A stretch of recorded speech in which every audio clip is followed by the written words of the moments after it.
राधे राधे मेरे प्यारे भाइयों बहनों माताओं व बंधुओं, संस्कार की बातें चैनल में आपका स्वागत है। बंधुओं, आज मैं आपके लिए लाई हूँ चिड़ा चिड़ी की कथा।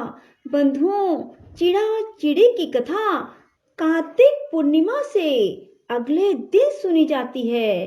बंधुओं, कहा जाता है कि कार्तिक मास स्नान के बाद जो मनुष्य चिड़ा चिड़ी की इस कथा को नहीं सुनता, उसे कार्तिक मास नहाने का पुण्य नहीं मिलता। बंधुओं, कार्तिक मास की पूर्णिमा से अगले दिन चिड़ा चिड़ी की इस कथा को सुनना बहुत जरूरी है। यदि आप कार्तिक मास स्नान का पूर्ण फल प्राप्त करना चाहते हैं। बंधुओं, यदि आपने हमारे चैनल को अब तक सब्सक्राइब नहीं किया तो जरूर करें और बेल आइकन दबाना ना भूलें, ताकि आपको हमारी आने वाली सभी वीडियोस की जानकारी सबसे पहले हो सके। बंधुओं, वीडियो को पूरी सुनने के बाद कमेंट बॉक्स में जय विष्णु भगवान जरूर लिखें। बंधुओं, कार्तिक मास की पूर्णिमा से अगले दिन अर्थात मंगसर की एकम के दिन सुबह जल्दी उठें, स्नान करें और अपने नित्य कर्म करें। उसके बाद खिचड़ी बनाएं। बंधुओं, उस खिचड़ी का भगवान को भोग लगाएं और अपने नित्य कर्म करने के बाद पंडित जी को खिचड़ी दक्षिणा सहित देवें और उसके बाद खुद खिचड़ी का भोग ग्रहण करें।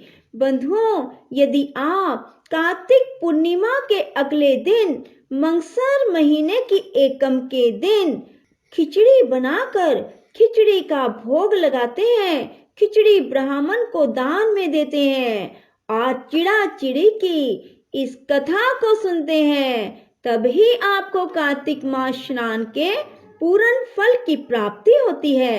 एक बार एक बुढ़िया कार्तिक का व्रत किया करती थी। उसके यहाँ भगवान कृष्ण स्वयं खिचड़ी का कटोरा रख जाते और बुढ़िया खिचड़ी खाकर अपना व्रत खोला करती थी। पड़ोस ने देख देख कर जलती थी कि इस बुढ़िया का कोई है तो है नहीं, फिर भी खिचड़ी इसको खाने के लिए रोजाना मिल जाती है। एक दिन बुढ़िया कार्तिक नहाने गंगा जी गई। भगवान स्वयं आए और खिचड़ी का बेला मकान में रख गए। पड़ोसन ने खिचड़ी का बेला उठा लिया और मकान के पिछले हिस्से में फेंक दिया।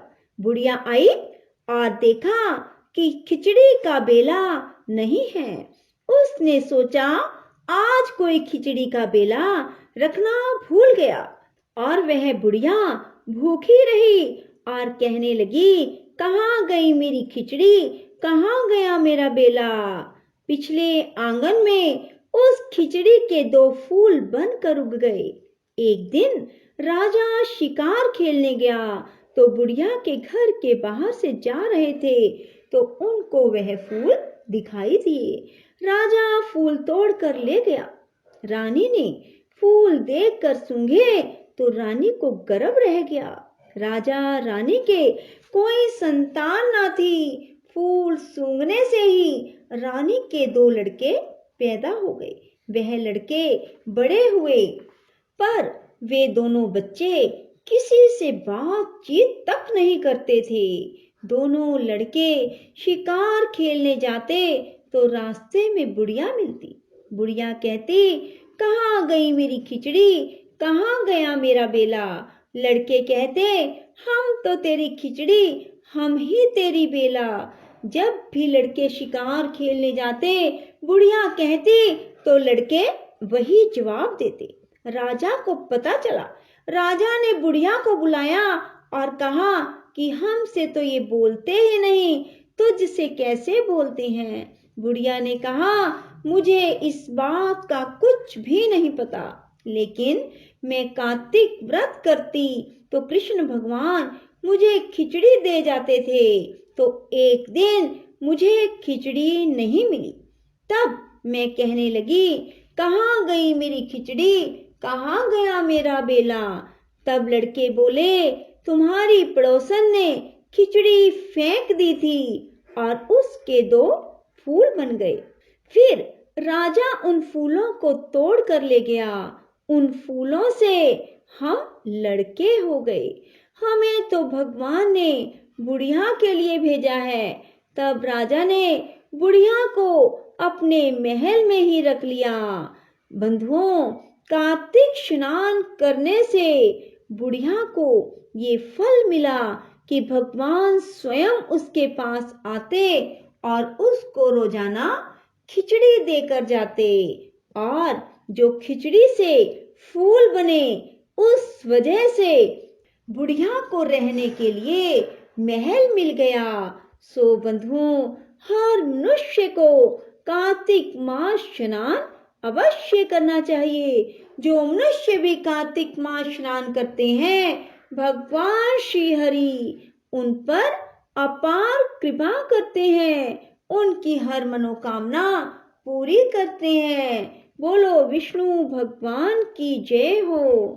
बंधुओं, कार्तिक मास के बाद चिड़ा चिड़ी की इस कथा को सुनने के बाद लप्सी तप्सी की कथा भी अवश्य सुने, क्योंकि लप्सी तप्सी की कथा सुने बिना कथा का फल अधूरा है।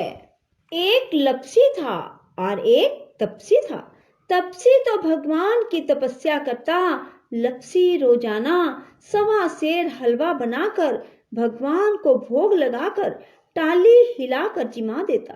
एक दिन दोनों में झगड़ा हो गया। लप्सी बोला, मैं बड़ा। तप्सी बोला, मैं बड़ा, क्योंकि मैं भगवान की तपस्या करता हूँ। नारद जी बोले, तुम्हारा फैसला मैं करूंगा।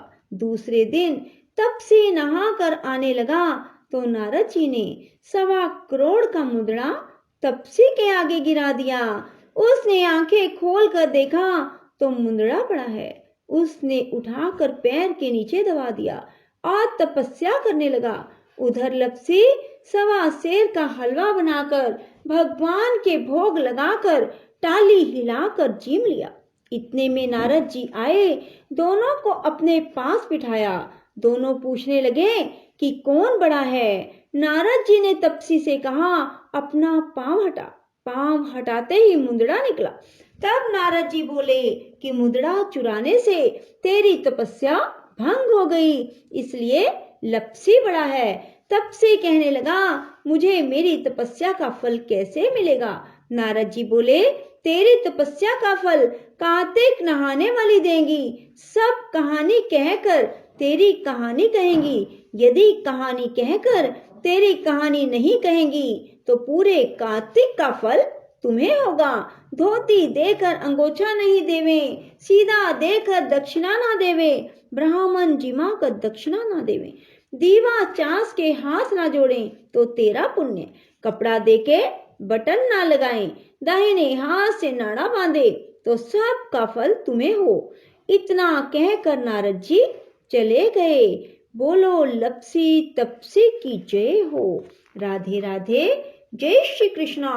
बंधुओं, यदि आपको हमारी वीडियो पसंद आए तो इसे लाइक करें और शेयर भी जरूर करें। धन्यवाद।